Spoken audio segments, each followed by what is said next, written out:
नमस्कार दोस्तों। मैंने अपने लास्ट लेक्चर जो 4 सितंबर को आया था उसके अंतर्गत मैंने आपको रदरफोर्ड पार्ट सेकंड शुरू किया था और रदरफोर्ड सोढ़ी का नियम बताया था।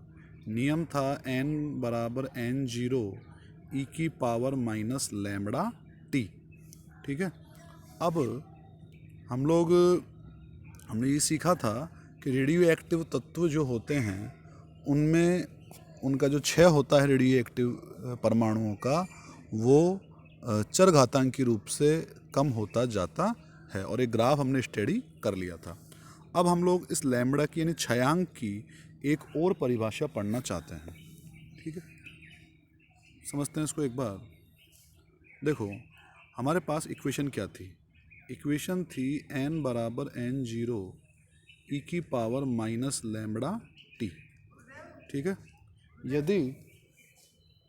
यदि अब मैं इस इक्वेशन में लैम्बडा की जगह वन अपॉन टी लिख दूँ, क्या करूँ? लैम्बडा की जगह 1/t लिख दूँ तो क्या होगा बताओ? तो होगा n बराबर n0 e की power minus 1/t into T. क्या किया मैंने? लैम्बडा की जगह 1/t कर दिया, टी से टी कट जाएगा और बचेगा n बराबर n0 e की पावर माइनस 1। तो n क्या आ जाएगा? n0 बटा e। क्या आएगा बोला? n की वैल्यू n0 बटा e। ठीक है। अब सब आप इससे क्या सिद्ध करना चाहते हो समझे इसको एक बार। देखो, e जो होता है ना, e होता है चरघातांकी। ये आपने केमिस्ट्री में मैथ्स में पढ़ा होगा कि जो e की वैल्यू है वो 2 से और 3 के बीच होती है। इसे बोलते हैं चरघातांकी। 2.73 इसकी लगभग वैल्यू होती है। आप मैथ्स में पढ़ेंगे उसको। ठीक है। अब यहाँ पर देखो क्या आ रहा है। यहाँ पर आ रहा है 1/e। क्या आ रहा है? 1/e। और 1/e की जो वैल्यू है वो होती है 0.37। कितनी होती है? 0.37। तो बताओ n इक्वल्स टू कितना बच जाएगा? n इक्वल्स टू बचेगा 0.37 अपॉन में क्या आएगा? n0। क्या आएगा? n0। n कितना आएगा? 0.37 अपॉन इंटू n0। क्या मतलब हुआ इसका?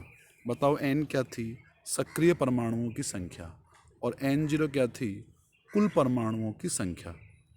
तो सक्रिय परमाणुओं की संख्या है वो कुल परमाणुओं की संख्या की तुलना में कितनी रह गई? 0.37। कितनी रह गई? 0.37, या इसको हम बोल सकते हैं 37%। मतलब अगर शुरू में 100 परमाणु थे तो विघटित होते होते अब सक्रिय परमाणु कितने रह गए? अब रह गए 37। मतलब 63 परमाणु विघटित हो गए और कितने बचे? 37 परमाणु शेष बचे। तो इससे क्या कहना चाहते हो आप? कहने का मतलब ये हुआ मेरा, देखो, हमने ये समीकरण कहाँ से प्राप्त की? जब मैंने लैम्बडा के स्थान पर 1/t रखा तभी तो आई। ठीक है। तो यहाँ से हम लैम्बडा की परिभाषा निकाल सकते हैं। लैम्बडा मतलब क्षयांक की परिभाषा। तो कैसे बोलेंगे सुनिएगा इसको ध्यान से। वह समय, t क्या है? समय। तो वह समय जितने समय में सक्रिय परमाणुओं की संख्या यानी कि जो n है वो कुल परमाणुओं की संख्या का कितना रह जाए? 0.37 या 37% रह जाए, उस समय के व्युत्क्रम को क्या बोलेंगे हम? क्षयांक। समय का उल्टा 1/t हो रहा है ना, इसलिए क्या बोलेंगे? इसको हम क्षयांक कहेंगे। तो क्लियर है ये बात? वापस, वह समय जितने समय में सक्रिय परमाणुओं की संख्या कुल संख्या का 0.37 या 37% रह जाए, उस समय के व्युत्क्रम को हम क्या बोलेंगे? क्षयांक। ये सब लिखा हुआ है, आप देखिए इस कॉपी में।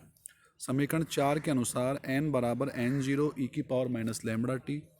लैम्बडा की जगह 1/t कर दिया, टी से टी कट जाएगा। n बराबर n0 ई इनवर्स बचेगा, नीचे आ जाएगा ई इनवर्स, तो n0 बटा ई हो जाएगा। और 1/e की जगह मैं 0.37 लिख सकता हूँ। तो n कितना हो गया 0.37 n0। तो वह समय जितने समय में सक्रिय परमाणुओं की संख्या घटकर आप अपनी आरंभिक संख्या का कितना 1/e या 0.37 या परसेंटेज में 37% रह जाए, उस समय को नहीं, उस समय की व्युत्क्रम को हम क्या कहेंगे क्षयांक कहते हैं। तो ये टॉपिक क्लियर हुआ हमारा। अब हम पढ़ेंगे सक्रियता या क्षयता दर।